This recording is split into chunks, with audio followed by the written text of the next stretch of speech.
There's something about Harry Mason that doesn't sit right with you at first, and I don't mean that in an obvious way.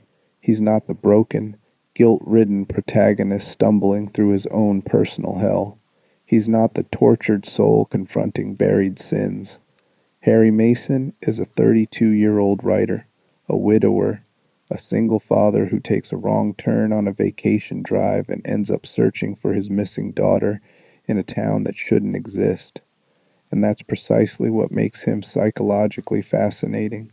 He's an ordinary man whose ordeal isn't about punishing him for past mistakes or forcing him to confront inner demons. Silent Hill isn't Harry's nightmare.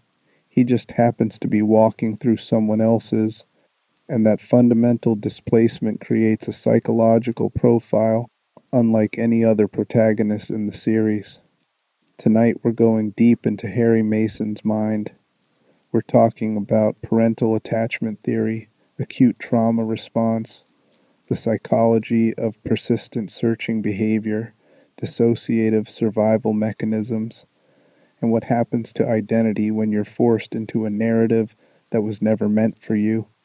I'll be examining his relationships, his decision-making processes, his emotional regulation under impossible circumstances, and the profound psychological cost of being a good father in the worst possible situation.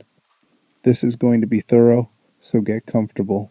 We're about to examine what makes Harry Mason one of the most psychologically pure, yet devastatingly damaged characters survival horror has ever created. The foundation of goodness.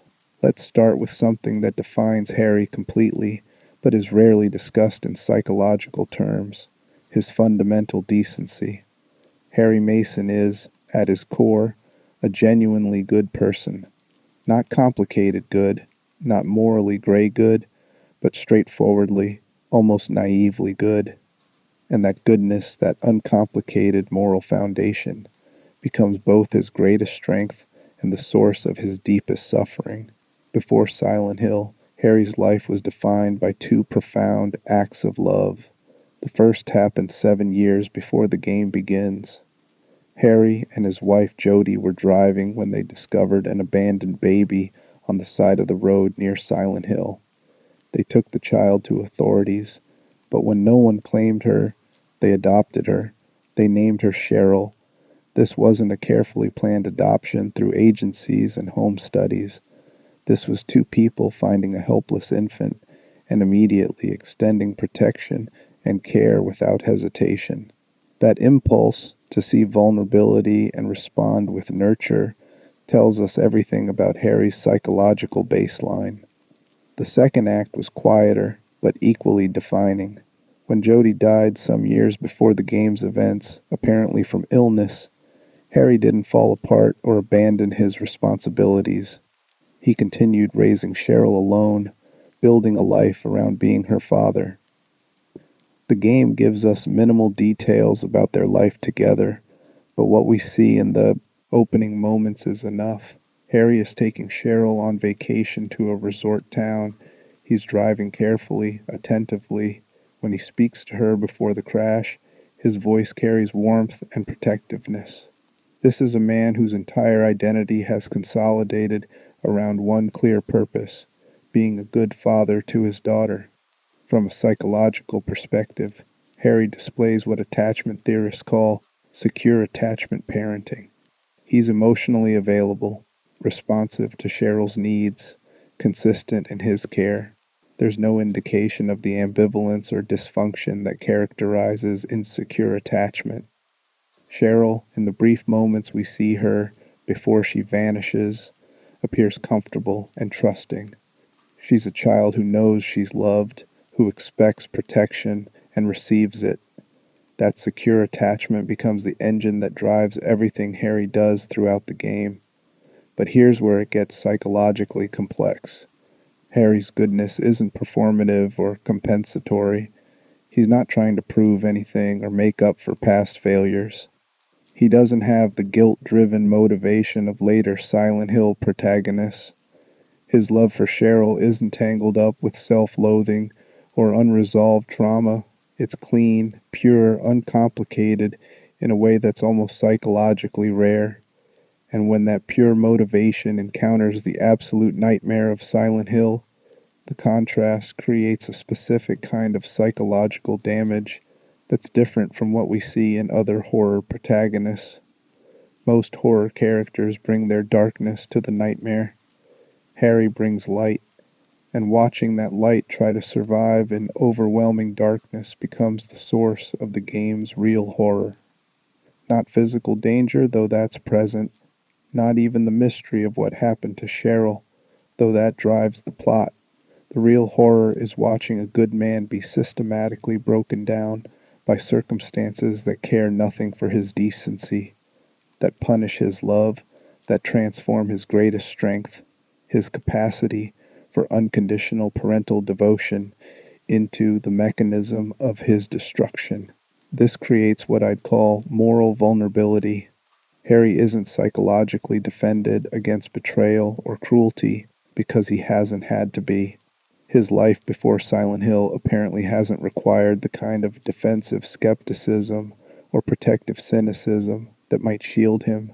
When Dahlia Gillespie manipulates him, when Michael Kaufman proves unreliable, when Lisa Garland's tragedy unfolds, Harry doesn't have the psychological armor to deflect these betrayals without taking damage. He trusts because trusting has always worked before. He helps because helping has always been the right thing to do. He persists in searching for Cheryl because giving up on your child is literally unthinkable to him. That moral purity, that uncomplicated goodness, isn't weakness in any traditional sense. It takes tremendous courage to remain decent when the world reveals itself as indecent. But it is a vulnerability, and Silent Hill exploits that vulnerability ruthlessly. Every person Harry tries to help either dies, betrays him, or reveals themselves as complicit in horrors he can barely comprehend. Every step toward finding Cheryl leads him deeper into nightmare. His love for his daughter doesn't protect him or guide him to safety. It lures him forward into increasing danger, making his greatest strength into bait for a trap he can't even see clearly. The psychological cost of this becomes evident in how Harry moves through the game. He's constantly confused, constantly asking questions that don't get answered, constantly trying to make sense of senseless situations. But he never stops moving forward. He never seriously considers leaving Silent Hill without Cheryl, even when escape routes appear. The thought simply doesn't occur to him in any meaningful way. Abandon his daughter? Psychologically impossible. His identity as her father isn't something he has, it's something he is. And that totality of identification creates a kind of psychological trap where his own well-being becomes irrelevant compared to the imperative to find and protect Cheryl. From an outside perspective, Harry's behavior looks heroic, and it is heroic. But from a psychological perspective, it's also the behavior of someone whose sense of self is so completely bound to another person that self-preservation instincts are overridden. He's not consciously choosing to sacrifice himself. He's operating from a psychological state where his own survival only matters insofar as it enables him to continue protecting Cheryl. The distinction matters because it reveals that Harry isn't making calculated, brave choices. He's acting from a place where the choices don't even fully register as choices. Of course he goes forward. Of course he faces the monsters. Of course he walks into obvious danger. What else would he do? His daughter needs him. This creates a psychological profile that's almost pre-traumatized. Harry enters Silent Hill as a person whose psychological structure is perfectly designed to be destroyed by exactly the kind of situation he encounters. A malevolent force that uses children as pawns, that exploits parental love as a mechanism of torture, that punishes decency and makes kindness into vulnerability. Silent Hill couldn't have designed a more perfect victim than Harry Mason if it tried. And the tragedy is that his victimhood stems directly from his virtue. The better a father he is, the more completely Silent Hill can hurt him. Acute trauma and the shattering of reality. Let's talk about what happens to Harry psychologically in those first hours after the crash. We're looking at acute trauma response here, the immediate psychological reaction to overwhelming threat when your brain is trying to process the impossible. This is different from PTSD, which develops over time. This is the moment of impact when reality breaks and your mind scrambles to make sense of information it has no framework for understanding. The crash itself is Harry's first trauma point. One moment he's driving carefully through fog, the next moment a figure appears in the road, a young girl, maybe Cheryl. He swerves to avoid her, and everything goes black. When he regains consciousness, the car is empty and crashed on the side of the road. Cheryl is gone, and nothing about this makes sense from his perspective. Why would Cheryl leave the car? Where did she go? Why didn't she wake him up? His first assumption is probably that she wandered off, confused or scared after the crash. That's a rational explanation. It's wrong, but it's rational, and clinging to rational explanations is the first defense mechanism trauma activates. Harry exits the car and begins searching, calling Cheryl's name into the thick fog. He spots what appears to be her running away, a small figure in the mist, and he pursues her into Silent Hill. Already, his psychological state is altered. He's operating on adrenaline and panic, his threat response system fully activated, heart rate elevated, senses hyper alert, cognitive function narrowed to single focus. Find Cheryl. This is acute stress response, the fight or flight activation that helps you survive immediate danger. But Harry's stress response is going to stay activated for days, not minutes, and that prolonged activation will cause progressive psychological damage. Then comes the alley, the first otherworld transformation, and this is where Harry's psychological reality shatters completely. He's following what he thinks might be Cheryl's trail through the foggy streets when he enters a narrow alley. Suddenly, without warning, the world changes. It becomes dark, not night, but a deeper darkness, oppressive and wrong. Air raid sirens wail in the distance. Harry lights a match, and in the flickering light he sees that everything has transformed. The alley is filled with rust, blood, and decay. There's a crumpled wheelchair, a covered corpse on a hospital stretcher, and at the end of the alley, hanging on a chain link fence, is an eviscerated body, something that was human once but is barely recognizable now. Harry's brain has no framework for this. Humans process reality through schemas, mental models of how the world works. We have schemas for danger. Dark alleys can be dangerous. Strange places require caution. We have schemas for tragedy. Sometimes people die. Sometimes you find bodies. But we don't have schemas for the world itself transforming into a nightmare dimension. That's not supposed to be possible. That violates fundamental assumptions about the stability of physical reality. What Harry is experiencing is called cognitive dissonance at an extreme level, where incoming sensory information contradicts core beliefs so fundamentally that the mind can't reconcile them, and there are only a few ways the psyche can respond to that level of dissonance. You can reject the information, tell yourself it's not real, you're hallucinating, you're dreaming. You can reject the belief, accept that the world is actually like this, that nightmare dimensions exist, or you can fragment, unable to integrate the contradiction, creating a kind of psychological splitting where you simultaneously believe both things without resolving them. Harry appears to do the third thing. He perceives the other world, reacts to it, navigates it, but he never quite accepts it as real in any stable way. His comments throughout the game suggest ongoing confusion. What the hell is this place? This can't be real. What's happening to this town? He's constantly questioning, constantly expressing disbelief, even as he's shooting monsters and solving puzzles in the nightmare landscape. This isn't denial exactly. He's not pretending it's not happening. It's more like perpetual shock, an inability to move from this is happening to this is real, because making that leap would require restructuring his entire understanding of reality.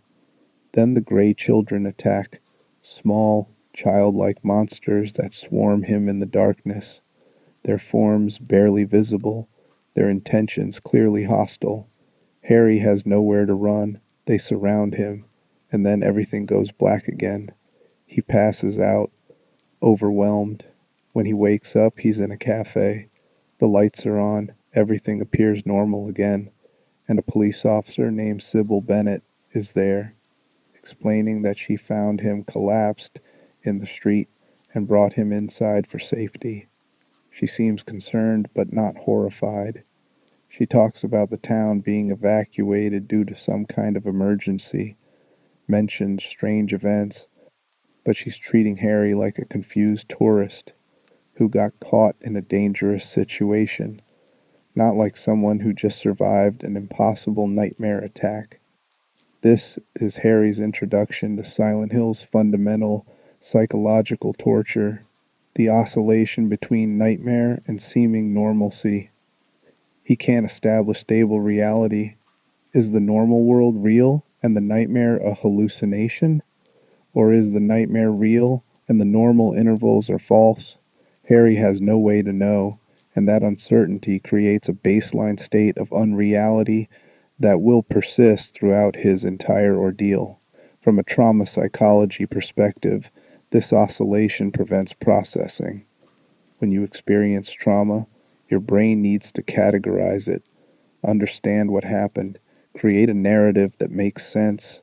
But how do you narrativize an experience where reality itself is unstable, where cause and effect break down, where the world transforms without warning or explanation? Harry can't create coherent trauma narrative because the trauma defies narrative coherence. It's not a bad thing happened, which you can eventually integrate. It's the fundamental nature of reality is unreliable, which can't be integrated without devastating your entire worldview. This creates something psychologists call shattered assumptions. We all operate on basic assumptions. The world is relatively safe. Things happen for reasons. Good behavior leads to good outcomes. I can protect the people I love if I try hard enough. Trauma occurs when events violate these assumptions. A car accident violates the assumption that you're safe in vehicles. An assault violates the assumption that people won't randomly hurt you. But Silent Hill violates assumptions so fundamental that Harry has no intact belief system left to fall back on. He can't trust his perceptions. What he sees might not be real. He can't trust the environment. The world might transform into nightmare at any moment. He can't trust other people. Dahlia seems helpful, but her true motives are hidden. Kaufman appears rational, but is deeply involved in the town's horrors. Even Lisa, who seems genuinely kind, is already dead without knowing it. And worst of all, he can't trust that his efforts will matter. Every step toward finding Cheryl seems to take him further from her, deeper into situations he can't understand or control. Psychologically, Harry is operating in a state of radical uncertainty and persistent threat from the moment he wakes up after that first otherworld attack. His stress response never fully deactivates. His cognitive resources are constantly diverted to threat assessment and navigation of impossible environments. His emotional regulation is overwhelmed by cascading fear, confusion, and desperate determination. And through it all, he has to keep functioning, keep searching, keep solving puzzles, and fighting monsters, and making decisions with incomplete information in situations where wrong choices might mean death. The acute trauma doesn't resolve into anything manageable. It just continues, accumulating, building pressure. Harry doesn't get time to process the car crash before the otherworld attack happens. Doesn't get time to process the other world before discovering the cult's conspiracy. Doesn't get time to process any single element before the next impossible horror arrives. It's trauma stacked on trauma without pause or relief, and the psychological cost is a kind of functional dissociation where Harry is acting and reacting but never quite present in his own experience. He's surviving but not integrating, moving forward but not growing, enduring but not healing. And underneath all of it, driving him forward through the cascading trauma, is the one anchor point that never wavers. He has to find Cheryl. Everything else might be uncertain, reality itself might be unreliable, but that single imperative remains crystal clear. His daughter is missing. He's her father. He will find her. That determination isn't healthy psychological coping. It's closer to monofixation, a narrowing of consciousness to single purpose that prevents complete collapse but also prevents healthy processing. Harry survives Silent Hill psychologically by becoming less than fully human, by reducing himself to pure function. Find child, protect child, nothing else matters. That reduction will have consequences that extend far beyond the events of the first game. But in the moment, it's what keeps him moving. The acute trauma is unsurvivable if you try to process it. So Harry doesn't try. He endures it, compartmentalizes it, and keeps walking forward into increasing horror because the alternative, stopping, giving up, accepting that Cheryl might be lost, is psychologically impossible for him. The search that never ends. Harry Mason spends the entire game searching through the streets of Silent Hill, through Midwich Elementary School, through Alchemilla Hospital, through the church, through Lakeside Amusement Park, through the lighthouse, through the sewer system, through the antique shop, everywhere. He's constantly moving, constantly looking, constantly calling Cheryl's name into empty spaces that don't answer. And this persistent searching behavior, while seemingly simple and straightforward, of course, he's searching, his daughter is missing, has profound psychological implications. There's a concept in psychology called ambiguous loss, coined by Pauline Boss to describe situations where someone is lost, but there's no confirmation of death or closure. Missing persons cases create ambiguous loss. So, do conditions like Alzheimer's, where the person is physically present but psychologically absent. Ambiguous loss is psychologically devastating because it prevents grieving. You can't mourn someone who might still be alive. You can't move forward because they might come back. You can't find closure because the situation remains open, unresolved, eternally uncertain. Harry is experiencing extreme ambiguous loss from the moment he realizes Cheryl is missing. He doesn't know if she's alive or dead, hurt or safe, near or far.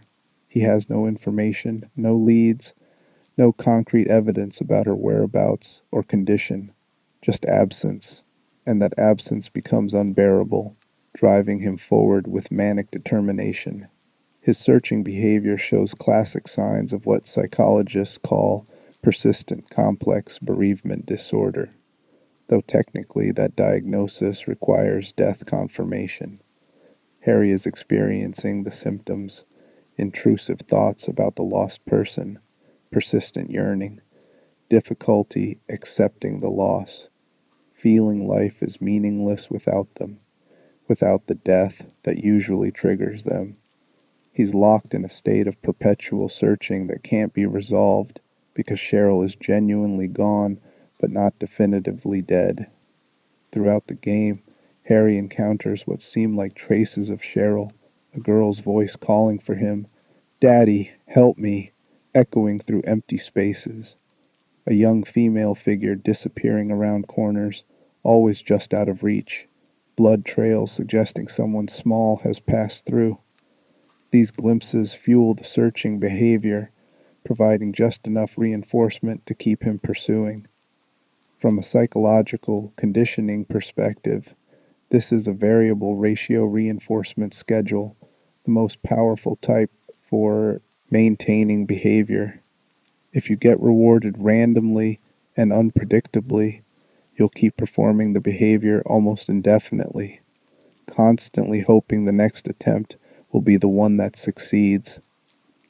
Gambling addictions work on this principle, and Harry's search for Cheryl operates the same way. Every glimpse, every clue, every moment where he thinks he's getting closer reinforces the searching behavior, ensuring he never stops, never gives up, never questions whether the search itself might be futile or manipulated. Because it is manipulated. Alessa Gillespie, using Cheryl's form or manipulating Harry's perceptions, is deliberately leading him deeper into Silent Hill, ensuring he performs the actions necessary for the ritual's completion. But Harry doesn't know this. From his perspective, he's making progress. He's following legitimate leads. He's getting closer to finding his daughter.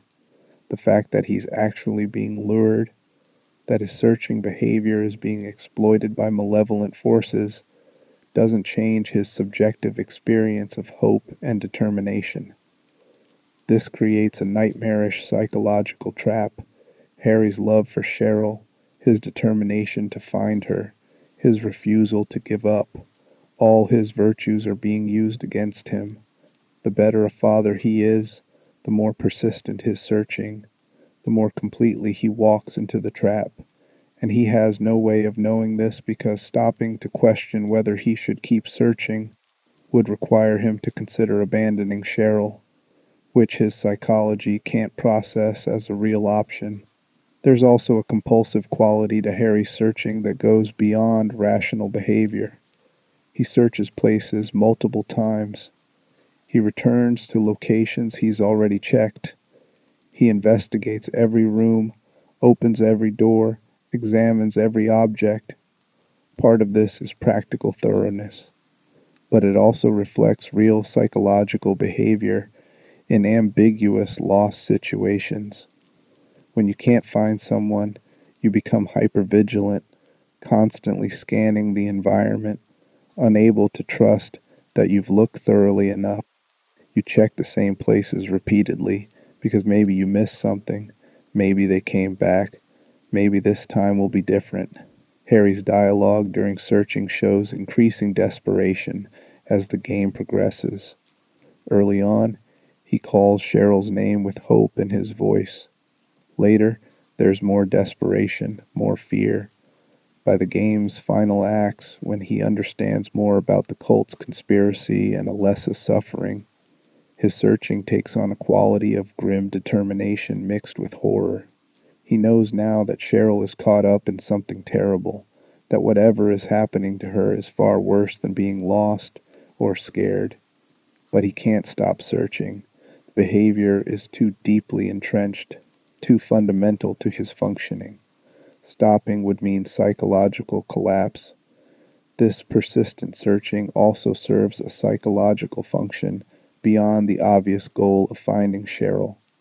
It gives Harry structure and purpose in a situation that's otherwise overwhelming and incomprehensible.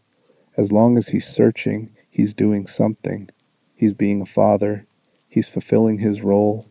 The moment he stops searching, he'd have to confront all the horror and impossibility and trauma he's been compartmentalizing to keep functional. The search is armor, protecting him from full awareness of his situation. There's a moment late in the game where Harry finds Lisa Garland in the hospital's basement, and she's breaking down, finally realizing that she's dead, that she's one of the monsters she's been afraid of. She approaches Harry desperately, seeking comfort or help or some acknowledgement of her humanity, and he has to back away because she's transforming, bleeding from every pore, becoming the thing she feared. It's one of the game's most psychologically brutal scenes, and Harry's response afterward is telling. He doesn't stop to process what just happened, doesn't break down or question or grieve for Lisa. He immediately refocuses on finding Cheryl. The search becomes a psychological escape from the unbearable realization that some people can't be saved, that sometimes horror wins, that kindness and compassion aren't enough. If Harry fully absorbed that lesson, that trying to help doesn't always work, that sometimes people are beyond saving, he might have to question whether his search for Cheryl is equally futile, so he doesn't absorb it.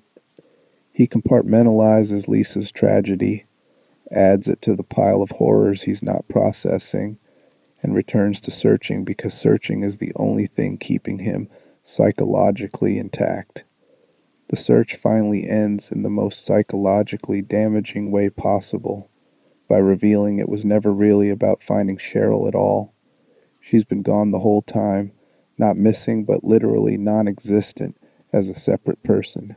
She was part of Alessa's soul, split off 7 years ago when Dahlia burned her own daughter in a ritual to birth a god, and living as Harry's daughter until being drawn back to Silent Hill to be reunited with her other half.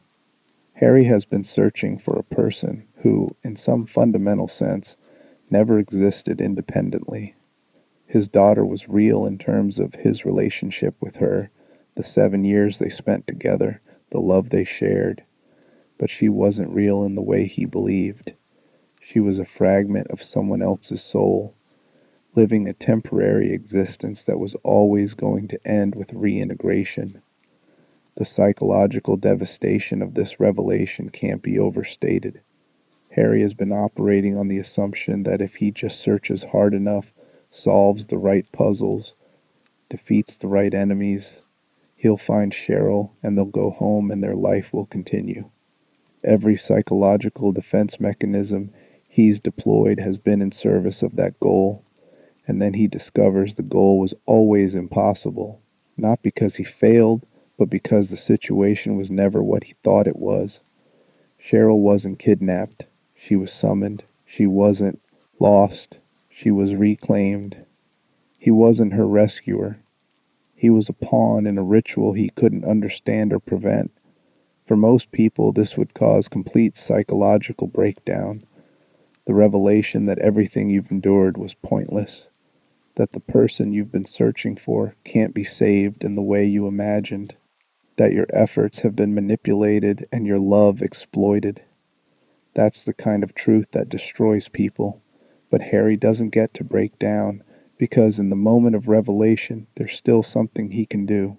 Alessa, now reunited with Cheryl's consciousness, is being used by Dahlia to birth the god the cult has been serving.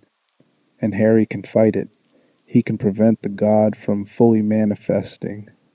He can take revenge on the system that hurt his daughter, even if he can't save her in the way he wanted.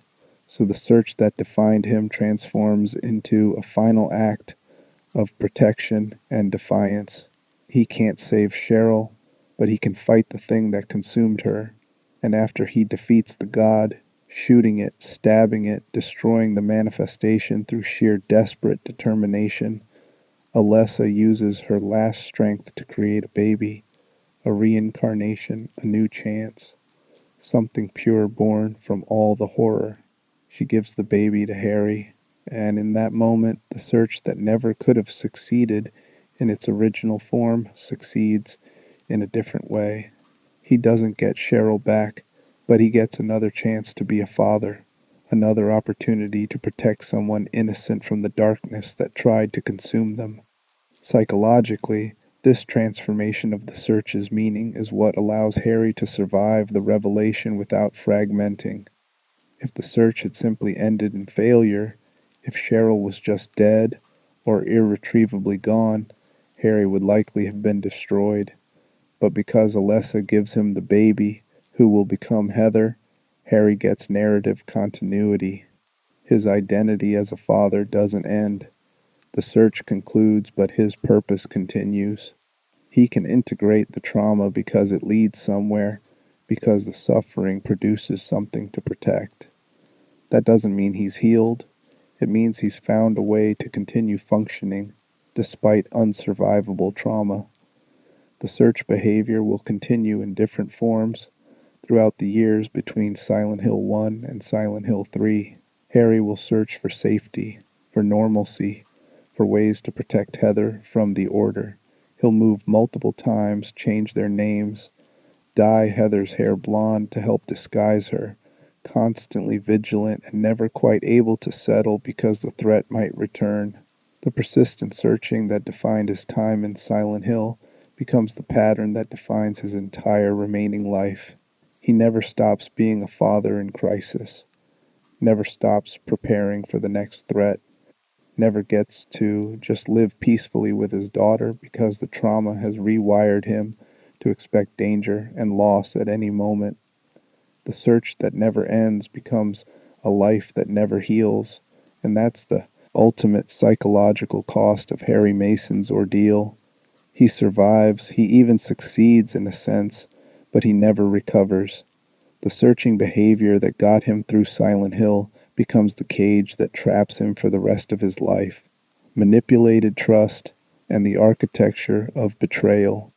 One of the most psychologically damaging aspects of Harry's experience is how consistently his trust is exploited and his helpfulness is weaponized. Let's examine the relationships he forms in Silent Hill and what they do to his capacity for connection and trust. Harry enters Silent Hill as someone whose default mode is cooperative and trusting. When Sybil Bennett introduces herself as a police officer, Harry immediately accepts her help and follows her directions.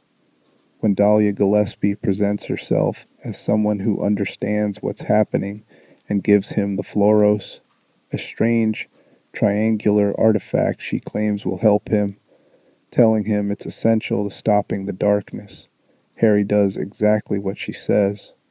When he encounters Michael Kaufman, the director of Alchemilla Hospital, who should represent authority and medical rationality, Harry tries to communicate and coordinate despite Kaufman's obvious evasiveness. And when he meets Lisa Garland, a nurse who seems genuinely terrified and kind, Harry opens up emotionally, forming what appears to be the only authentic human connection he makes in the entire ordeal. From a psychological perspective, Harry is displaying secure attachment behavior, the assumption that other people are generally trustworthy, that cooperation is possible, that helping each other is the natural human response to crisis. This is healthy psychology in normal circumstances. But in Silent Hill, where almost everyone is compromised, lying, or serving hidden agendas, Harry's healthy trust becomes a vulnerability that's systematically exploited. Let's start with Dahlia Gillespie, because she's the architect of the most profound betrayal. Dahlia presents herself as an opponent of the darkness threatening Silent Hill. She's an older woman, seemingly spiritual or mystical, who appears at key moments to give Harry guidance. She tells him about the Mark of Samael, a sigil that's appearing throughout the town, and warns him that it must not be completed or a terrible darkness will be unleashed. She gives him the Floros and tells him he must prevent the ritual from succeeding, that he's the only one who can stop what's coming. She frames Harry as a hero on a quest to stop evil, and Harry, desperate for any sense that he can affect the situation meaningfully, accepts this narrative. Finally, someone who knows what's happening. Finally, a framework that makes sense. Find the marks, use the Floros, stop the ritual, save the town, find Cheryl, except it's all a lie. Dahlia is the cult leader orchestrating everything. She's the high priestess of the Order, the religious organization that worships a god they believe will bring paradise, and she's the one who burned her own daughter Alessa alive 7 years ago in a ritual meant to impregnate the child with that god's essence. Alessa survived, horribly burned, and in constant agony, kept alive in the hospital's basement by Kaufman and Lisa while the god gestated inside her. But Alessa's soul resisted, split itself in half, and the fragment escaped, becoming Cheryl, the baby Harry found and adopted.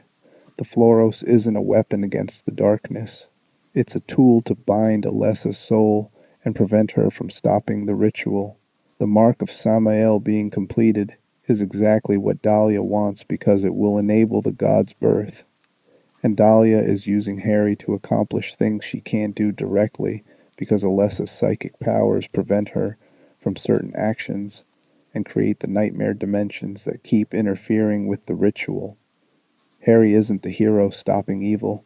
He's a pawn completing evil's requirements, and he has no way of knowing this until the moment of final revelation in Nowhere, the nightmare dimension that manifests as the ritual nears completion. When Dahlia reveals her true purpose and Harry realizes every single thing he's done has helped the conspiracy he thought he was fighting. The psychological damage of this kind of betrayal is immense. It's not just that someone lied to him, it's that his entire understanding of his role and purpose was inverted. He thought he was helping, he was actually harming. He thought he was working against the cult, he was actually their most effective agent. This creates what psychologists call moral injury, the deep psychological trauma that results from violating your own ethical beliefs, even when that violation was unknowing and manipulated. Harry is a good person who tried to do good things, and those good intentions were weaponized to produce evil outcomes. That's not his fault, but psychologically, fault doesn't matter.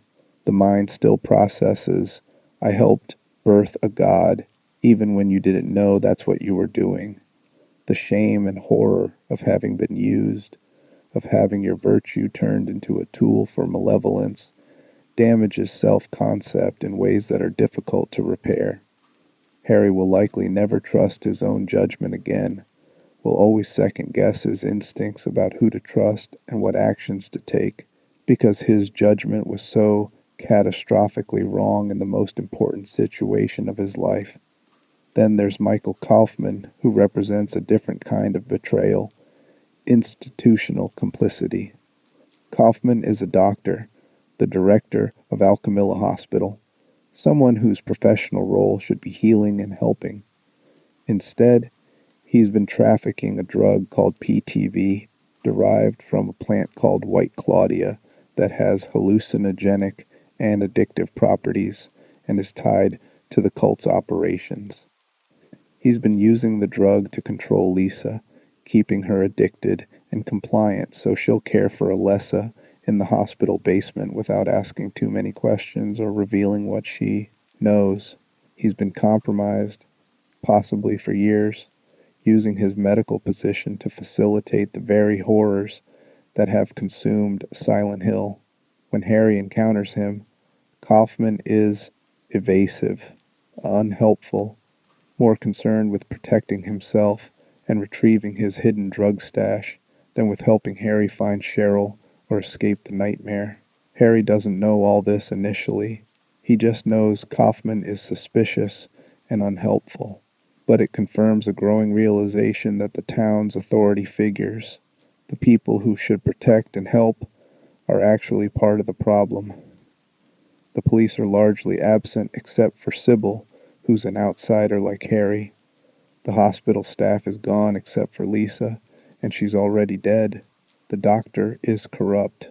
The church, which should represent sanctuary and moral clarity, is the headquarters of the cult, orchestrating everything.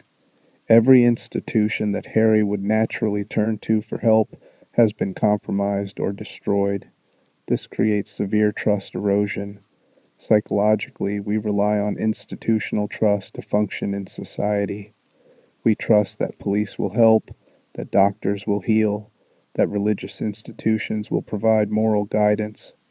When those institutions fail or prove actively malevolent, it creates deep cynicism and isolation. Harry can't call for help because there's no one trustworthy to call. He can't seek authority because authority is corrupt. He's alone in a way that goes beyond physical isolation. He's socially isolated from any framework of shared trust, and cooperation that would normally help someone survive crisis. Lisa Garland appears to be the exception, and that makes her tragedy even more psychologically damaging for Harry. Lisa is a nurse who seems genuinely kind, genuinely afraid, genuinely human in ways no one else in Silent Hill is. She talks to Harry like a person, not like a pawn or threat or obstacle. She expresses fear and confusion that mirrors his own. She seems to want to help, to understand, to escape. She tells Harry about the basement, about the girl kept down there in terrible condition, about Kaufman's suspicious behavior. Harry connects with her emotionally, and you can hear it in his voice when they interact. Finally, someone real, someone he can trust, someone who isn't lying or manipulating or serving hidden agendas. But Lisa is already dead. She's been dead the whole time, one of the cult's victims, killed at some point before Harry's arrival, her body preserved and animated by whatever forces sustain Silent Hill's nightmare dimensions. She doesn't know this initially. She has gaps in her memory, confusion about time, but she believes she's alive, and Harry believes it too, because he desperately needs someone to be real and trustworthy. But in their final interaction in the hospital's basement, Lisa realizes the truth. She understands that she's dead, that she's one of the things she's been afraid of, that her body is already beginning to show the signs, blood seeping from her pores, her skin becoming corpse-like, and she reaches out to Harry desperately, seeking comfort or validation or some last moment of human connection before she's completely gone. Harry has to back away. He can't help her. There's nothing he can do. Lisa's transformation accelerates, blood pouring from her eyes and mouth, and she disappears into the darkness of the basement, consumed by the revelation of her own death and the horror of what she's become. Harry is left with the psychological devastation of losing the only genuine human connection he made in Silent Hill. Watching Lisa transform and disappear, unable to help or comfort or save her, reinforces the lesson that kindness doesn't work, that trying to help is futile, that everyone in Silent Hill is already doomed, and Harry's compassion can't change that. The cumulative effect of these betrayals and losses creates profound psychological damage to Harry's capacity for trust and connection. By the time he reaches the final confrontation in Nowhere, he's been systematically taught that trusting people leads to being used, that authority figures are corrupt, that even genuine connections end in horror and loss, that his help makes things worse, and that his judgment about people and situations is fatally flawed. This kind of systematic betrayal creates what's called complex relational trauma, where the trauma isn't just about specific events but about the breakdown of trust itself. Future relationships become incredibly difficult because the neural pathways for trust have been damaged. You want to trust people, you want to believe they're genuine, but you can't quiet the voice that says everyone has hidden agendas. Everyone will betray you eventually. Trying to help will just make you complicit in horrors you can't foresee.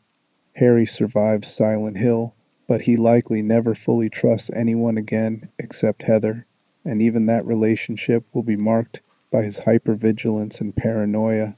He moves multiple times, changes their identities, homeschools Heather to avoid institutional contact, lives in a constant state of suspicion about anyone who shows interest in them.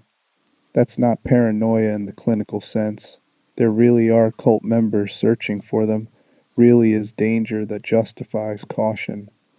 But it's also the behavior pattern of someone whose capacity for trust was systematically destroyed by an experience where every attempt to trust or connect ended in betrayal or tragedy.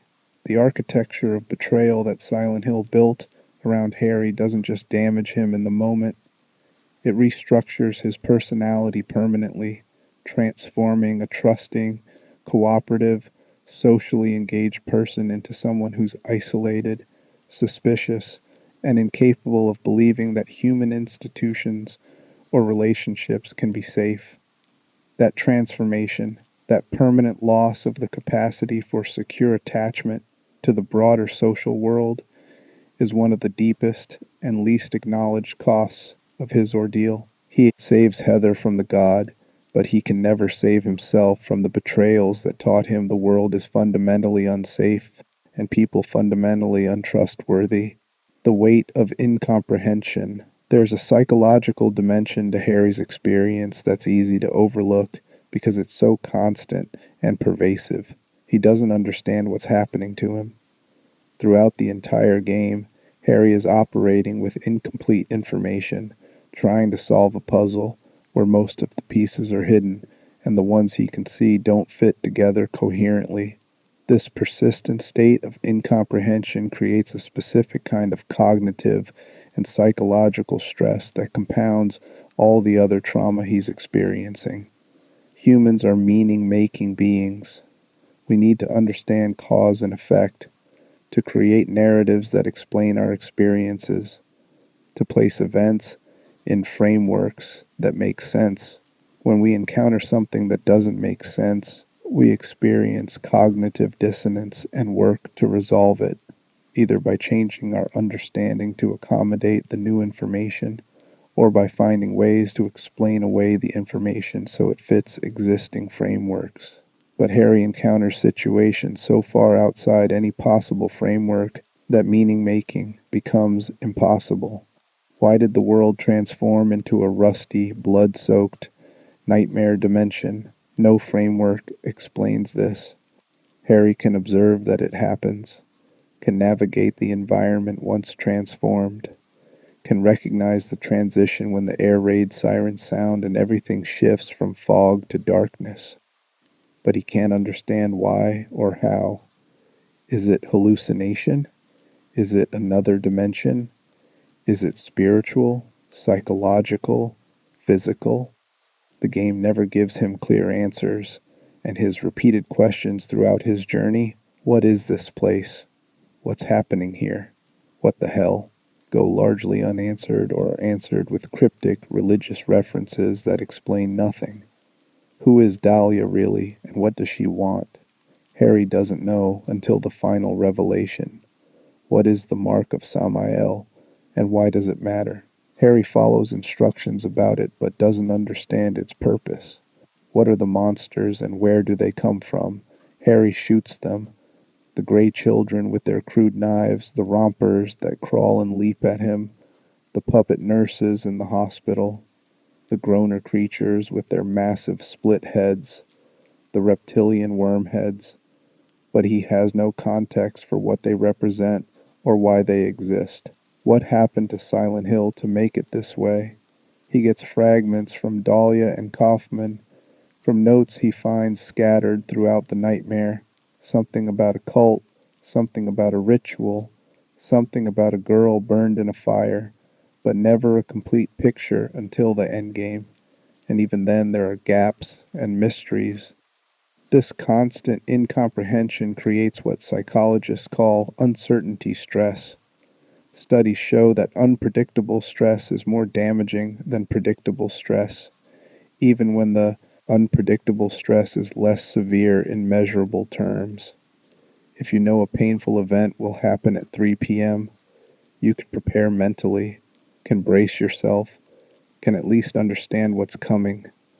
If painful events happen randomly, with no pattern or warning, you remain in constant high alert state, unable to relax because the threat could emerge at any moment. Harry is experiencing extreme uncertainty stress. The otherworld transitions happen without warning or apparent trigger, sometimes triggered by his proximity to certain locations, sometimes by the progression of the ritual, but never predictable from his perspective. Monsters appear unpredictably. The information he receives from NPCs is partial, cryptic, or deliberately misleading. He can't predict what will happen next, can't develop a reliable mental model of how Silent Hill works, can't create a plan beyond, keep searching and respond to whatever happens. This creates severe cognitive fatigue. Your brain is constantly trying to solve the unsolvable puzzle, constantly scanning for patterns that aren't there or that you don't have enough information to perceive. It's mentally exhausting in a way that's hard to convey. Imagine doing a complex math problem for days without sleep, never getting an answer, just moving to the next problem and the next, none of them making sense, all of them life or death important. That's the cognitive load Harry is carrying throughout the entire game. There's also a profound existential component to the incomprehension. Harry isn't just confused about specific plot points, he's confused about the nature of reality itself. The other world shouldn't be possible, the monsters shouldn't exist, dead people like Lisa shouldn't be walking around not knowing they're dead, ritualistic magic shouldn't work. Everything he's experiencing violates fundamental assumptions about how reality operates, and he has no alternative framework to replace those shattered assumptions. This creates existential anxiety, the deep dread that comes from encountering the inexplicable and having to confront that maybe the universe doesn't make sense, maybe there aren't rules or reasons, maybe cause and effect break down and anything can happen at any time. For most of human history, religion and philosophy have worked to contain existential anxiety by providing frameworks. God has a plan. The universe operates on natural laws. Suffering has meaning. But Silent Hill strips away all those frameworks without replacing them with anything coherent. There's a cult and a god and a ritual, but even understanding those elements doesn't really explain the reality warping horror of what Harry experiences. Harry's repeated questions throughout the game aren't just requests for information, they're attempts to stave off existential collapse. As long as he's asking questions, he's assuming answers exist. That reality is comprehensible if he just gets the right information. The moment he stops asking, he'd have to accept that maybe there are no answers, that he's trapped in a nightmare that doesn't make sense and never will. The few moments where Harry does receive explanations are almost worse than the incomprehension. When Dahlia reveals she's been manipulating him, that everything he's done has served her purposes, Harry has to process that the one framework he had, hero stopping evil, was completely wrong. When he learns about Alessa's suffering, about how she was burned alive by her own mother 7 years ago in a ritual to impregnate her with a god, how she's been kept alive in agony in the hospital basement ever since, Harry has to confront horror that's comprehensible but unbearable. The incomprehension was protective in a way, understanding the truth that a mother could do that to her daughter, that cults can wield genuine supernatural power, that Cheryl was never really his daughter in the complete sense but a fragment of Alessa's soul living a temporary existence, is psychologically devastating in ways that confusion wasn't. This puts Harry in an impossible psychological position. Incomprehension creates severe stress and cognitive fatigue, but comprehension, when it comes, is traumatic and devastating. There's no psychological safety either way. He's trapped between the anxiety of not knowing and the horror of knowing, with both states inflicting different kinds of damage. Throughout Silent Hill 3, which takes place 17 years after Harry's ordeal, we see the long-term effects of this weight of incomprehension on his psychology and parenting. Harry raises Heather with an odd combination of protection and selective information sharing. He's told her something about what happened, but not everything. He's prepared her for danger without fully explaining what kind of danger or why. This creates a dynamic where Heather knows something is wrong, knows her father is afraid of something, but doesn't have complete understanding, essentially replicating Harry's own experience of partial, inadequate information. Psychologically, this makes sense. Harry can't fully explain what happened in Silent Hill because he doesn't fully understand it himself. How do you explain to your daughter that she was born from a God ritual, that her consciousness emerged from the soul of a girl who was burned alive and tortured for 7 years, that a religious cult called the Order wants to use her for supernatural purposes, when you yourself don't really understand the metaphysics or theology of any of that? You can't. So you do what Harry does. You create rules and protective measures without fully explaining the reasons. You stay hypervigilant without being able to articulate what you're watching for. You teach your child to be cautious without giving her a framework for understanding what the caution is protecting against. The result is that both Harry and Heather live in a state of persistent, partial incomprehension. They know enough to be afraid, to take precautions, to recognize danger when it manifests, but not enough to feel they truly understand their situation. And that ongoing uncertainty, that sense that the full truth is always just out of reach, creates chronic anxiety that colors both their lives from the end of Silent Hill 1 until Harry's death before Silent Hill 3.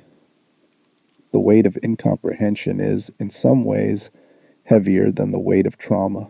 Trauma you can process if you have enough time and support, but incomprehension prevents processing. You can't integrate experiences you don't understand. You can't create healing narratives from events that don't make narrative sense. Harry survives Silent Hill, but he never really knows what he survived, and that gap in understanding prevents any real recovery. He's left carrying psychological weight he can't name, traumatized by events he can't explain, protecting his daughter from threats he doesn't fully comprehend. That's a special kind of hell. To know something terrible happened, to know more terrible things might happen again, but to never quite understand enough to feel prepared, or safe, or psychologically resolved. Fatherhood as identity and curse. We need to examine the central driver of Harry's psychology, his identity as a father, and what happens when that identity becomes both his greatest strength and the mechanism of his destruction. Harry Mason is defined by fatherhood in ways that are total and consuming. Before Silent Hill, his life was structured around raising Cheryl. During Silent Hill, every action is motivated by finding and protecting her. After Silent Hill, he rebuilds his life around protecting Heather. Remove fatherhood from Harry's psychological equation, and there's almost nothing left. He's not Harry who happens to be a father. He's a father who happens to be named Harry. From attachment theory perspective, this represents what's called enmeshed attachment, where personal identity and relational identity become so fused that they're not distinguishable. Healthy parent-child attachment includes clear boundaries. Parent has their own life, interests, identity separate from the child. But Harry shows no evidence of this. We don't know his interests beyond being a writer, and even that profession is mentioned only in external materials, never explored in the games. We don't see friends, hobbies, goals unrelated to Cheryl or later Heather. His entire existence centers on being their father. This makes sense developmentally given his history. He and Jody found Cheryl as an abandoned infant and adopted her. Then Jody died, leaving Harry as a single father. For 7 years before Silent Hill, Harry's daily life was entirely about caring for Cheryl, feeding her, raising her, teaching her, protecting her, being present for her. That kind of intensive single parenting, especially when it follows the death of a spouse, can easily consume identity. You don't have time or energy for separate self. You become the parental role because that role demands everything. Under normal circumstances, this would be concerning but manageable. Therapists would encourage Harry to develop interests outside parenting, to maintain friendships, to have some aspect of life that's just his. But circumstances were never normal, and they got catastrophically worse. When Cheryl disappears in Silent Hill, Harry's entire identity is threatened. If he's primarily a father and his daughter is gone, what is he? The threat isn't just to Cheryl's safety, it's to Harry's psychological existence. Losing her would mean losing himself. This creates motivation beyond normal parental love and protection. Harry isn't just trying to save his daughter, he's trying to save his own identity, his own sense of existing meaningfully in the world. This explains the absolute nature of his determination. He never considers giving up because giving up would mean accepting identity death. He never prioritizes his own safety because his safety is irrelevant to an identity structure built entirely around protecting someone else. He walks into obvious traps and faces impossible dangers because the calculation isn't, is this safe for me? It's, does this move me toward Cheryl? And as long as the answer is yes, or even maybe, Harry moves forward regardless of personal cost. Silent Hill exploits this ruthlessly. The entire conspiracy depends on Harry being exactly the kind of father who won't give up, who'll keep searching, who'll do whatever is necessary to reach his daughter. Dahlia doesn't need to coerce Harry or threaten him. She just needs to point him in directions that serve the ritual, and his own psychology does the rest. He's the perfect tool because his love makes him predictable and controllable without him realizing he's being controlled. The psychological damage of this exploitation is profound. Harry's greatest virtue, his absolute devotion as a father, becomes the mechanism that makes him complicit in birthing a god. The identity he's built his entire life around becomes the weakness that malevolent forces exploit. He can't defend against this exploitation because defending would mean caring less about Cheryl, and psychologically he can't do that. His identity structure has no defense against threats that use his fatherhood as leverage.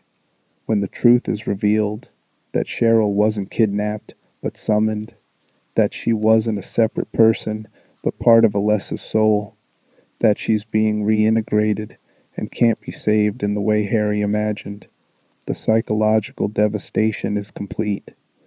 His identity as Cheryl's father is invalidated retroactively. She was never really his daughter in the biological or even fully personal sense. She was a fragment living a temporary existence, borrowed time that was always going to end. The 7 years he spent raising her, the love and devotion and identity he built around being her father, were based on an incomplete understanding of what she was. This is psychological annihilation. Not just losing your daughter, but discovering your daughter was something other than you believed. That your identity as her father was built on partial truth. Harry has to process that the central relationship of his life, the foundation of his entire sense of self, was more complicated than he knew. Cheryl loved him, and he loved her. That was real. But she was also Alessa's soul fragment, living a scripted existence that would inevitably end with her return to Silent Hill. The identity Harry built, I am Cheryl's father and that makes me meaningful, collapses under the weight of this revelation. Most people would fragment entirely under this realization. The core of your identity revealed as built on incomplete truth. Your greatest love exploited and weaponized. Your purpose inverted into complicity. That's not survivable for most psychological structures. But Harry gets a lifeline in the moment of maximum devastation. Alessa, using the last of her power after Harry defeats the god she was forced to birth, creates a baby. A reincarnation, a second chance. Something pure extracted from all the horror. And she gives the baby to Harry. This is psychologically significant beyond the obvious plot mechanics. Alessa is offering Harry continuity of identity. He couldn't save Cheryl, but he can protect this baby. He couldn't be Cheryl's father in the way he wanted, but he can be this child's father completely. The identity that was shattered gets immediately reconstructed around a new focus. The purpose that became meaningless finds new meaning. Harry doesn't get time to collapse into the void of identity loss because there's instantly a new person who needs him, a new child to protect, a new reason to continue existing. From a psychological perspective, this is both salvation and damnation. It saves Harry from complete psychological dissolution. He has immediate purpose, immediate focus, immediate reason to keep going. But it also prevents any real processing of the trauma or any development of identity beyond fatherhood. He goes directly from Cheryl's father in crisis to Heather's father in crisis, without any pause, any space to grieve or heal or discover who Harry Mason might be, apart from being someone's father. The years between Silent Hill 1 and Silent Hill 3 show the long-term consequences of this identity structure.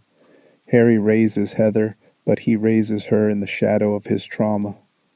They move constantly, from location to location, never settling anywhere long enough to establish roots. They change names repeatedly. Harry dyes Heather's naturally dark hair blonde to help disguise her appearance.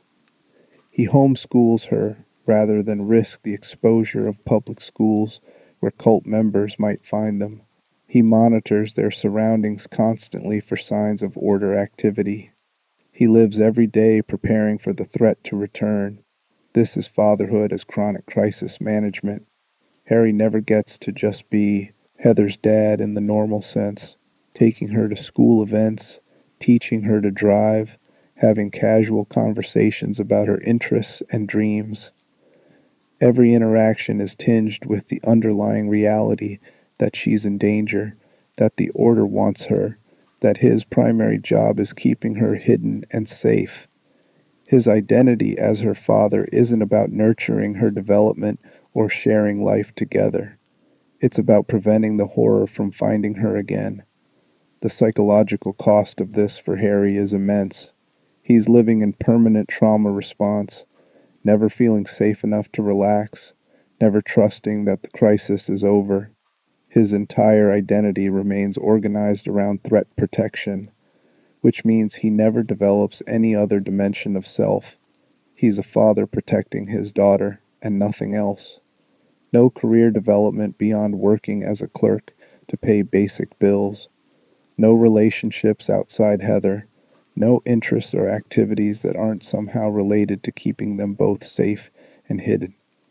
This creates what psychologists call chronic hyperarousal, the stress response system never fully deactivating, remaining constantly primed for threat. Over years, this causes serious health consequences. The body isn't designed to stay in crisis mode indefinitely. Chronic hyperarousal leads to cardiovascular problems, immune system dysfunction, accelerated aging, cognitive impairment, and significantly increased mortality risk. Harry is literally wearing himself out protecting Heather, burning through his physical and psychological resources at unsustainable rates. There's also profound isolation. By structuring his entire life around keeping Heather safe and hidden, Harry cuts himself off from any social connections that might provide support or meaning beyond fatherhood. He can't maintain friendships because friends would ask questions, would create exposure risk, would become potential security vulnerabilities if the Order tracked them down. He can't pursue romantic relationships because bringing someone new into their life would mean either hiding the truth, recreating the kind of deception that would damage trust, or revealing it, putting another person at risk and potentially exposing them to cult attention.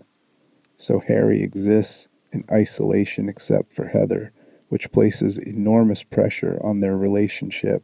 She's not just his daughter, she's his only human connection, his only source of meaning, his only reason for existing. That's an unbearable weight to place on a child. Heather grows up knowing, on some level, that her father's entire existence revolves around her, that he has nothing and no one else. The responsibility of being someone's sole reason for living is psychologically damaging even when the person doesn't explicitly state it. We see the results of this in Silent Hill 3. Heather is tough, suspicious, defensive, quick to anger. She's been shaped by Harry's hypervigilance and trauma. She loves her father but also seems to feel suffocated by his protectiveness, frustrated by the constant moving and isolation. There's a teenage rebellion quality to how she interacts with the world. She goes to the shopping mall despite Harry probably warning her to stay cautious. She's prickly with strangers. She responds to threat with aggression rather than seeking help from authority.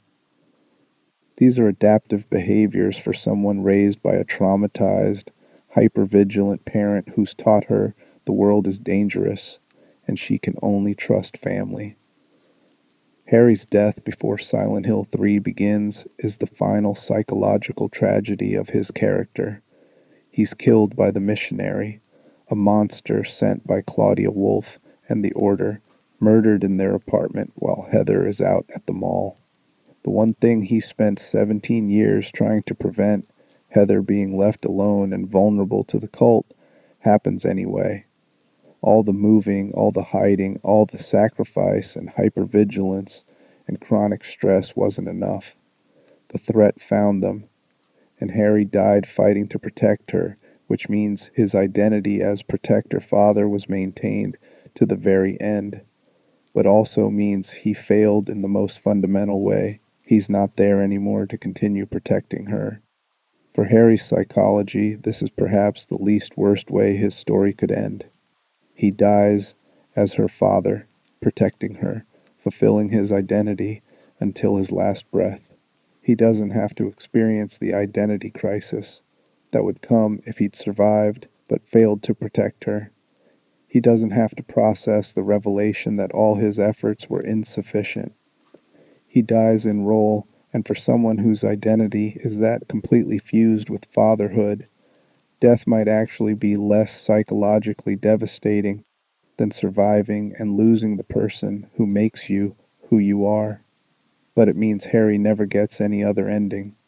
He never discovers who he might be beyond fatherhood, never heals from Silent Hill, never develops interests or relationships or purposes beyond protecting his daughter, never experiences peace or safety or the ability to just live without constant threat assessment.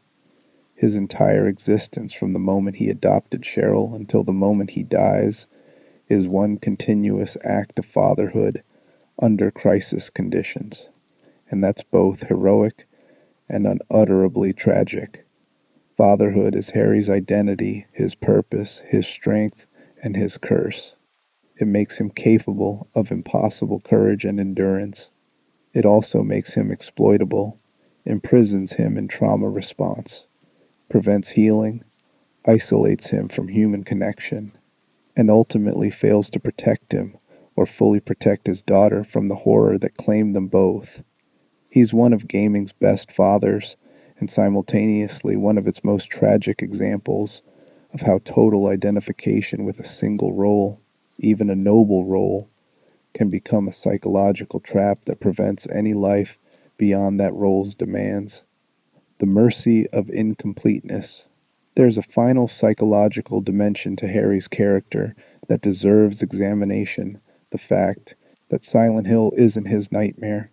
This makes him fundamentally different from later Silent Hill protagonists whose journeys are specifically tailored to their guilt, their secrets, their psychological damage. James Sunderland walks through his guilt for killing his wife. Angela Roscoe confronts her abuse and trauma. But Harry Mason is walking through someone else's nightmare, Alessa's, and that creates a unique psychological dynamic. The town isn't punishing Harry for anything. The monsters aren't manifestations of his guilt or fear. The environments aren't symbolic representations of his psychological damage. He's an outsider, caught in supernatural horror that has nothing to do with his inner life. This should make his ordeal easier, psychologically speaking. The nightmare isn't about you. It's not cutting into your deepest vulnerabilities, not forcing you to confront your own darkness, but it actually makes things worse in specific ways. When the horror is yours, when it emerges from your psyche, you at least have the terrible comfort of understanding it. You know why the monsters look the way they do, why certain environments trigger dread, why the nightmare is structured as it is. It's awful, but it's yours, and that ownership provides a kind of psychological framework. Harry has no such framework.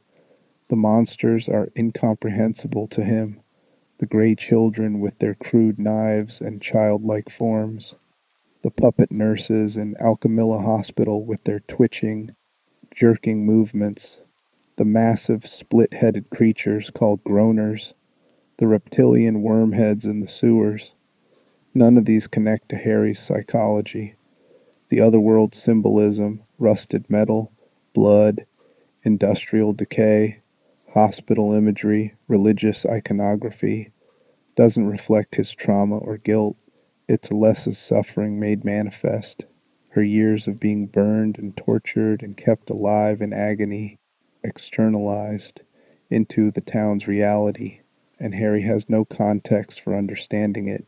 He's trapped in someone else's symbolism, someone else's hell, and he can't decode it because it's not his language. This creates what I'd call existential displacement. Harry is displaced from his normal life, displaced from safe reality, but also displaced from the nightmare's meaning. He doesn't belong in Silent Hill in any sense, not geographically. He's from out of town, just passing through on vacation. Not narratively. He's not part of the cult or their history, not psychologically. The horror isn't emerging from his mind or his guilt. He's a foreign body that's been pulled into a system that wasn't designed for him and doesn't account for him. Psychologically, this displacement is deeply disorienting. When you encounter horror, you're trying to understand what it means, how to respond, what will make it stop. But Harry can't answer those questions because the horror isn't about him. Killing monsters doesn't resolve his psychological issues because the monsters aren't his psychological issues manifested. Solving puzzles doesn't provide insight into his mind because the puzzles are structured around Alessa's experience and the cult symbolism, numerical codes based on religious texts he's never read, rituals he doesn't understand, imagery that references a history he's not part of. He's working with a cipher he can't decode, participating in a ritual he doesn't understand, trapped in a nightmare that would make sense if he were someone else but makes no sense being who he is. There's a mercy in this, though, a dark mercy, but mercy nonetheless, because Silent Hill isn't punishing Harry for his sins or forcing him to confront his guilt. He emerges psychologically damaged, but not destroyed by confrontation with his own darkness.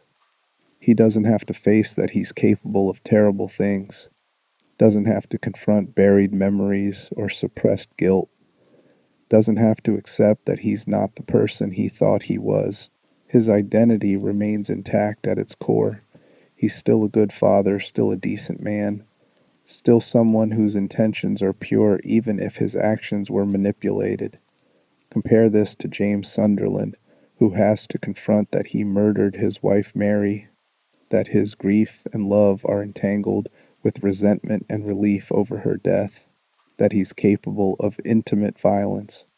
James emerges from Silent Hill 2 having faced the worst parts of himself, and depending on the ending, either achieves some kind of redemption or is destroyed by the revelation.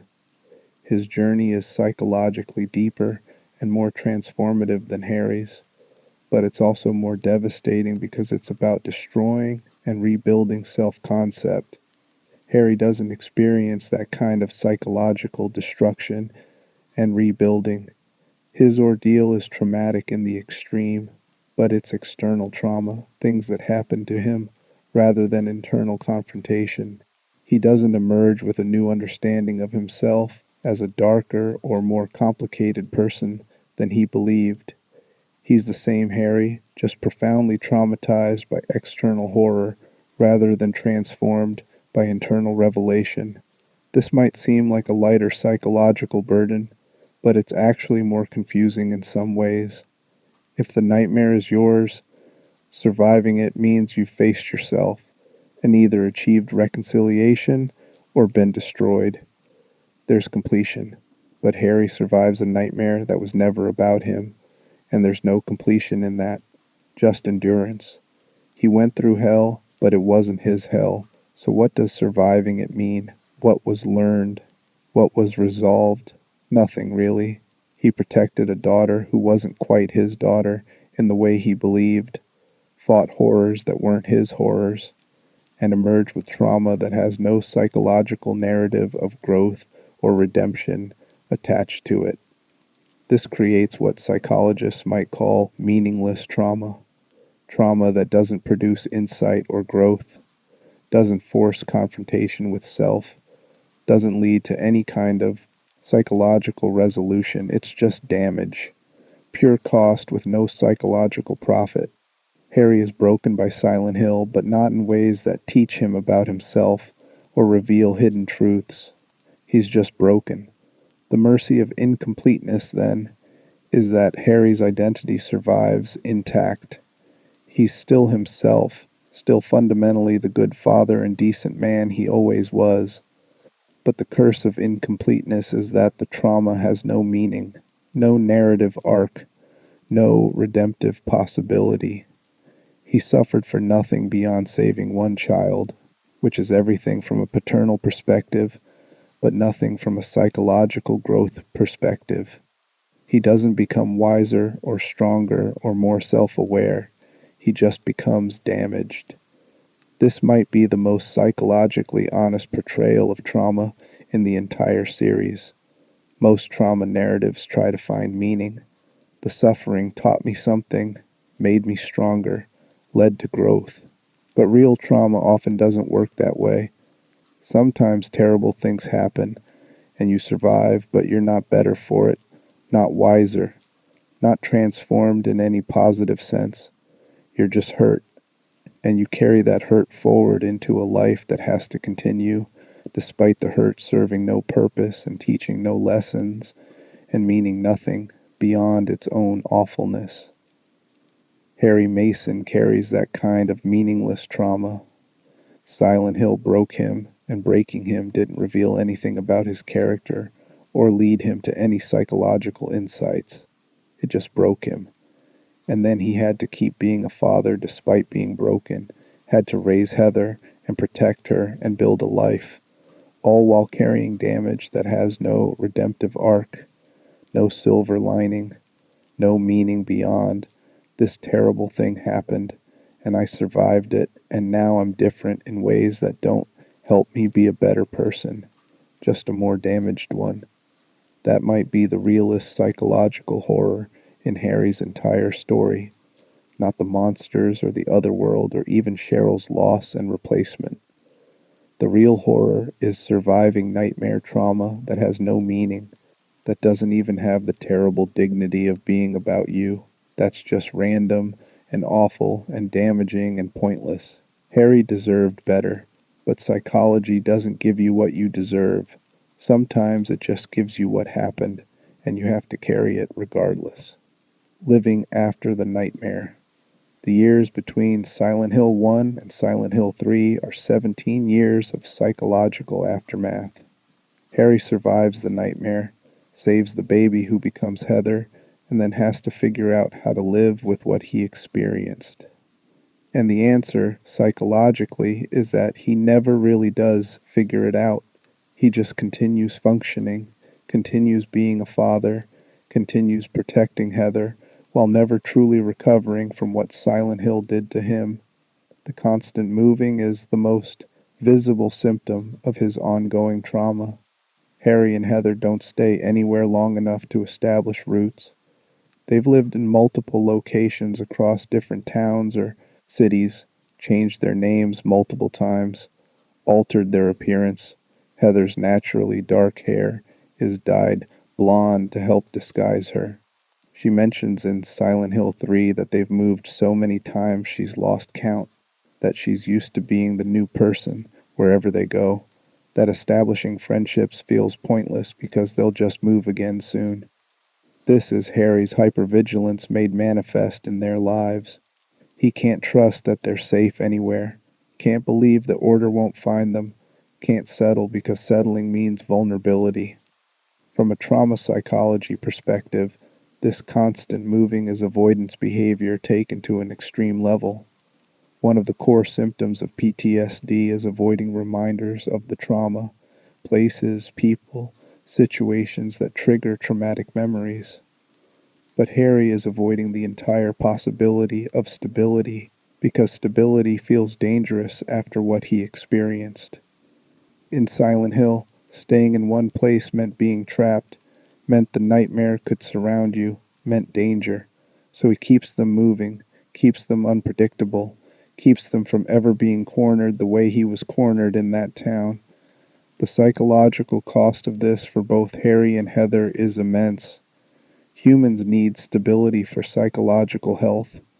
We need familiar places, consistent relationships, predictable routines. These things create a sense of safety and continuity that allows us to develop secure identity and process difficult experiences. But Harry can't provide stability because his trauma has convinced him that stability equals danger.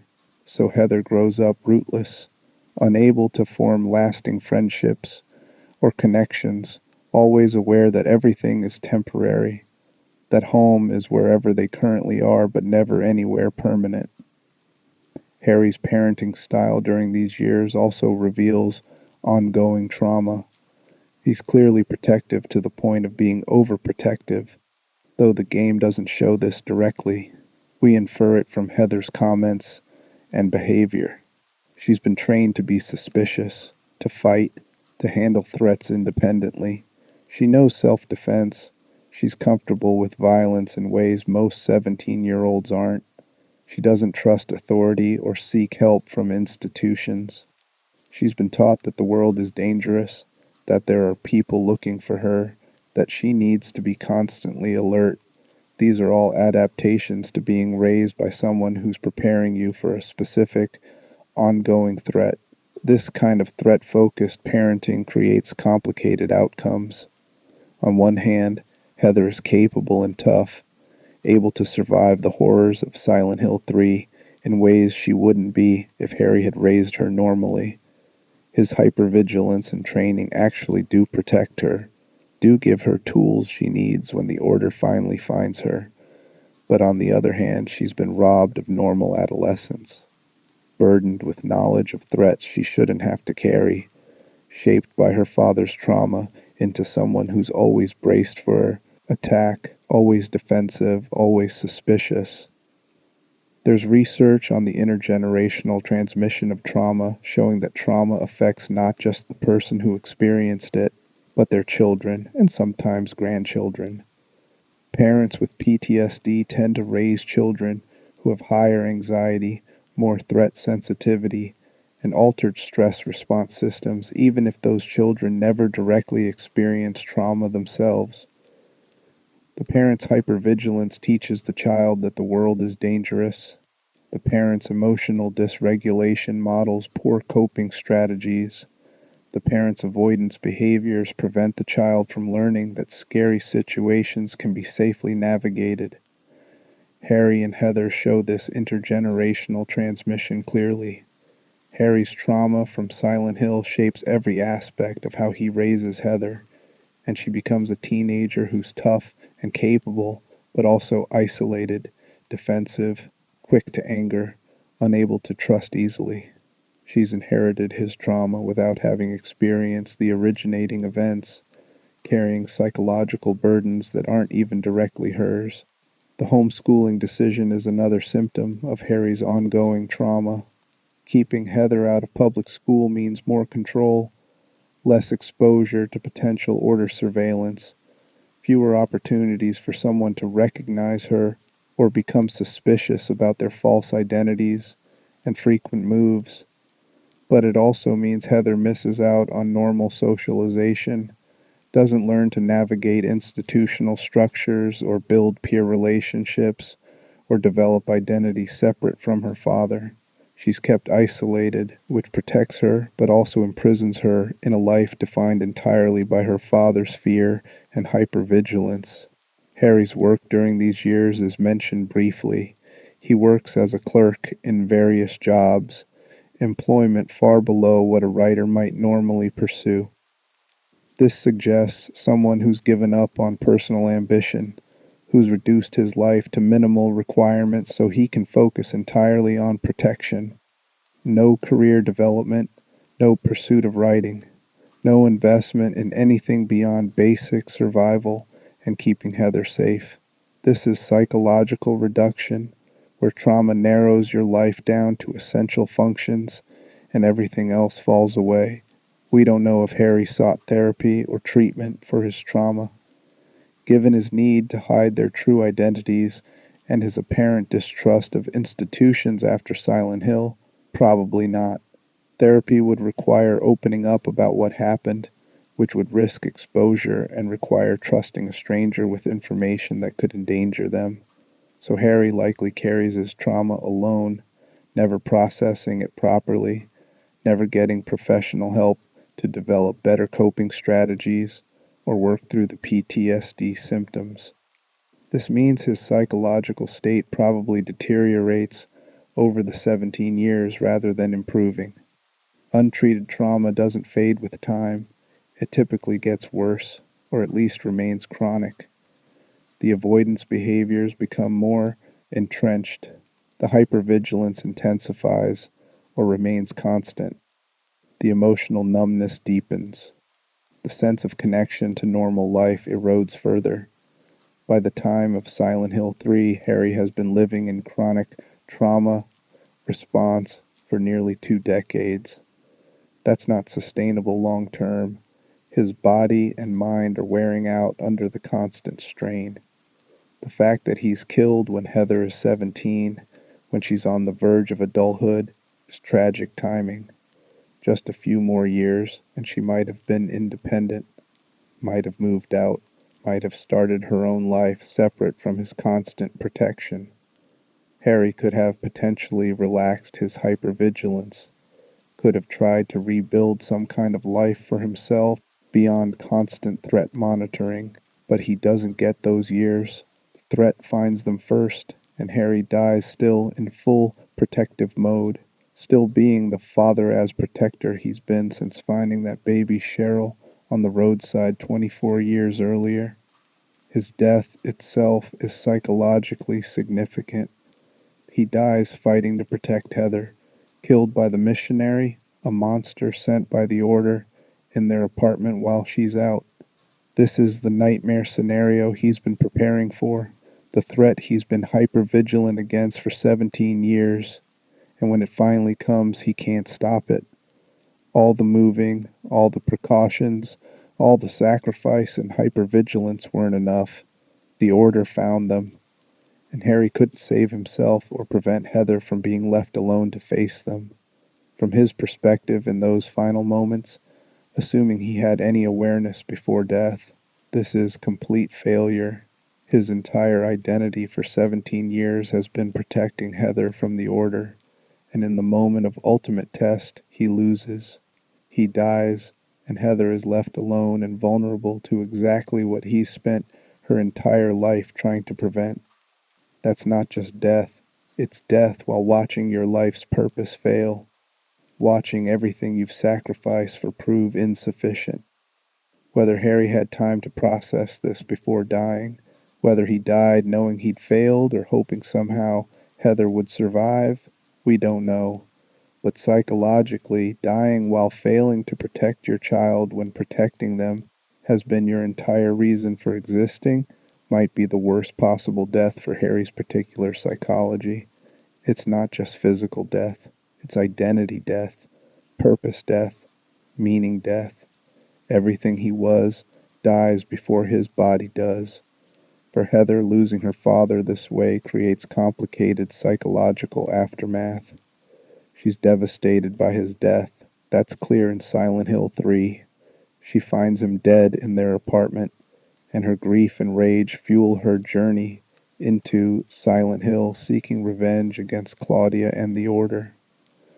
But she's also now carrying not just her own trauma from what happened, but Harry's trauma transmitted to her through his parenting, plus the new trauma of his violent death, plus the knowledge that everything he warned her about was real and is now actively hunting her.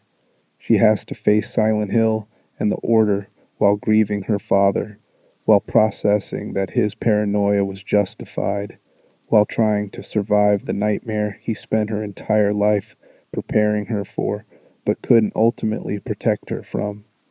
Harry's psychological aftermath lasts 17 years and ends with his death, but it continues in Heather, transmitted forward into her psychology, shaping how she faces the cult and navigates Silent Hill 3.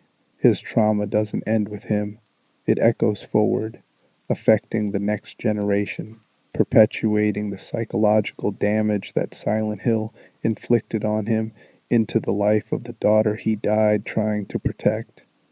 That's the real cost of Harry Mason's ordeal, not just what it did to him psychologically, though that's devastating enough, but what it did to the people connected to him, especially Heather, who inherits psychological burdens that shape her entire development and sense of self. Harry's trauma becomes family trauma, generational trauma, trauma that extends beyond the individual who experienced it into the future. And that rippling effect, that way trauma spreads and perpetuates and damages people who weren't even there for the originating events, might be the most quietly horrifying psychological reality of Harry's entire story. He saved a child. He protected her for 17 years. He died trying to keep her safe. By any measure, he was a heroic father, but the psychological cost of his heroism, the trauma he carried and transmitted and never healed from, means even his success is tinged with tragedy. He saved Heather but couldn't save her from inheriting his damage. He loved her completely, but that complete love was entangled with trauma that shaped her in painful ways. He was the best father he could be under impossible circumstances, and it was both enough and not enough, both beautiful and tragic, both redemptive and devastating. The purity of motive and the cost of goodness. Let's return to where we started, Harry's fundamental decency, and examine it from a final angle now that we've explored all the psychological dimensions of his character. Harry Mason might be the only major Silent Hill protagonist who never wavers in moral clarity. He never questions whether his goal is right, never considers that maybe he should abandon the search, never entertains the darkness that would offer easier paths. From beginning to end, he's trying to do the right thing, find his daughter, protect the innocent, stop evil when he understands what evil is present, and that unwavering moral clarity is both his defining virtue and the source of his deepest tragedy. Most complex characters in horror have moral ambiguity. They're flawed, compromised, guilty of something that makes their suffering feel deserved, or at least understandable. James killed his wife. Angela killed her abusive father and brother. Eddie killed a bully, and possibly others. Even characters who seem innocent usually have some moral complexity that makes them interesting. But Harry is genuinely, almost naively good. He adopts an abandoned baby without hesitation. He stays devoted to Cheryl after Jody dies. He risks everything to find her when she's missing. He tries to help everyone he encounters, Sybil, Lisa, even Kaufman, until Kaufman proves definitively unworthy of help.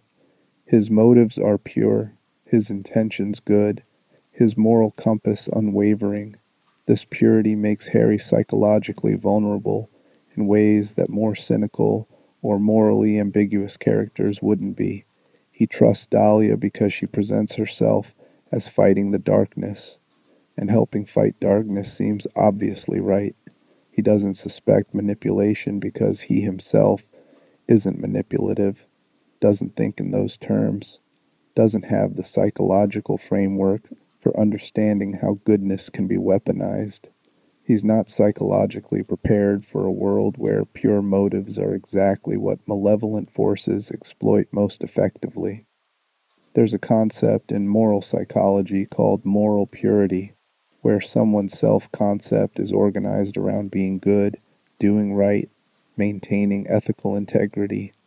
People high in moral purity experience severe psychological distress when forced to compromise their ethics or when their good intentions lead to bad outcomes.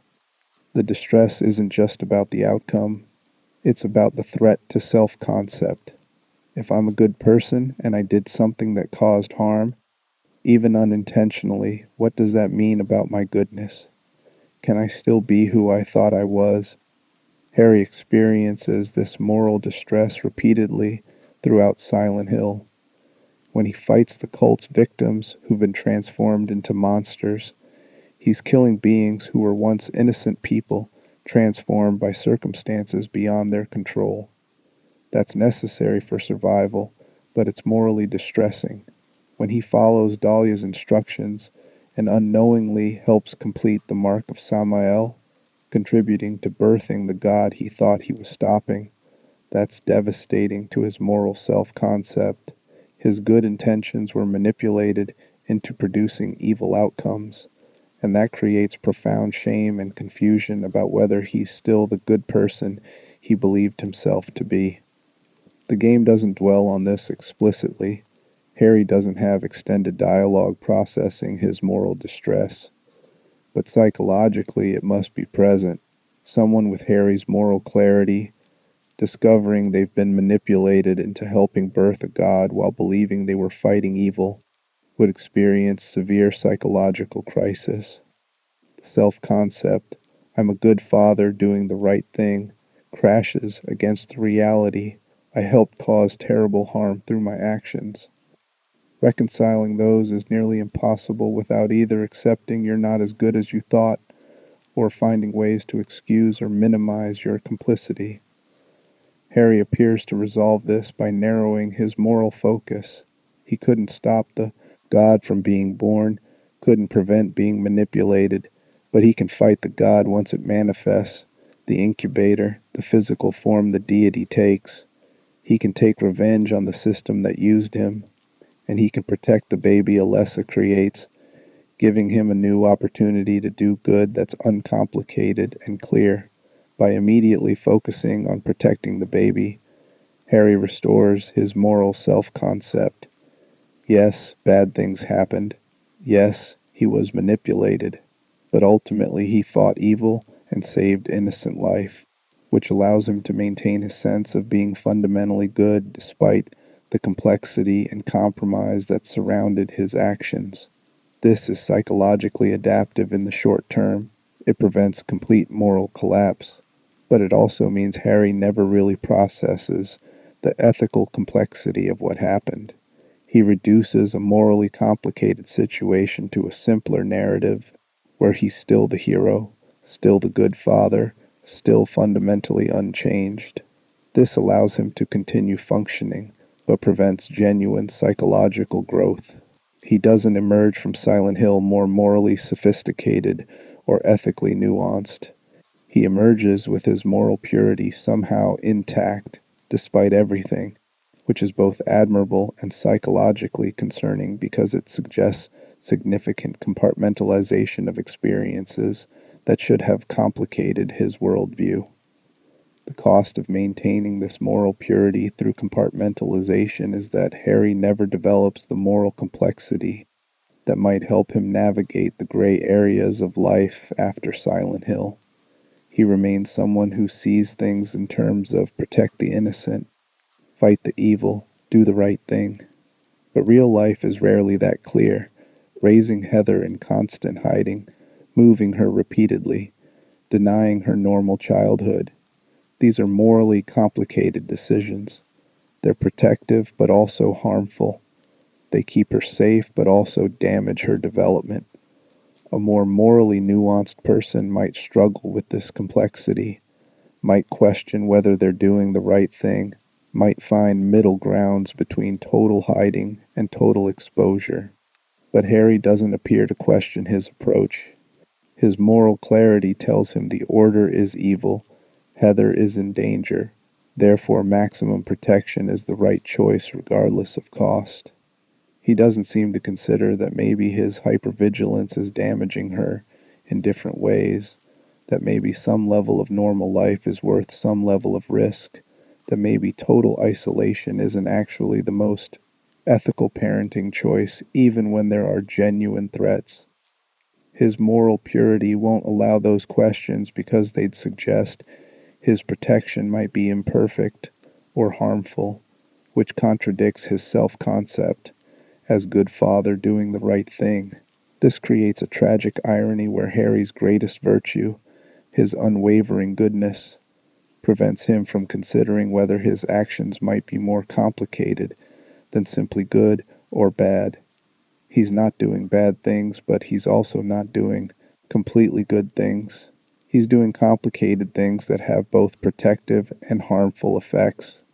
Things that save Heather from one kind of damage while inflicting another kind. But his psychology can't fully engage with that complexity because moral ambiguity threatens his sense of self too fundamentally. The ultimate cost of this moral purity is that Harry lives and dies as a hero who never quite understands that heroism itself is complicated. He saves a baby from a god-birthing ritual, heroic. He raises her in isolation and fear, complicated. He dies protecting her from cult agents, heroic. He leaves her alone and grieving with trauma and no support system beyond what he could prepare her for, tragic. All of these things are true simultaneously, but Harry's psychology likely only fully embraced the heroic elements while compartmentalizing the tragic and complicated ones. This makes him a less nuanced character than later Silent Hill protagonists, who are forced to confront their moral complexity. But it also makes him more realistic in some ways. Many real people maintain moral self-concepts that are simpler than their actions warrant.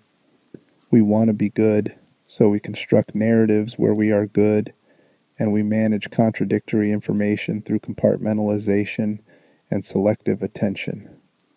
Harry is doing what most humans do, trying to maintain psychological integrity by holding on to a self-concept that makes sense even when reality is more complicated than that self-concept allows. The tragedy is that maintaining this moral purity costs him psychological growth and probably costs Heather developmental health. A father who could embrace moral complexity might have found better balance between protection and normal life, might have given Heather more tools for navigating the gray areas of existence, might have prepared her for a world where threats aren't always obvious and goodness isn't always enough.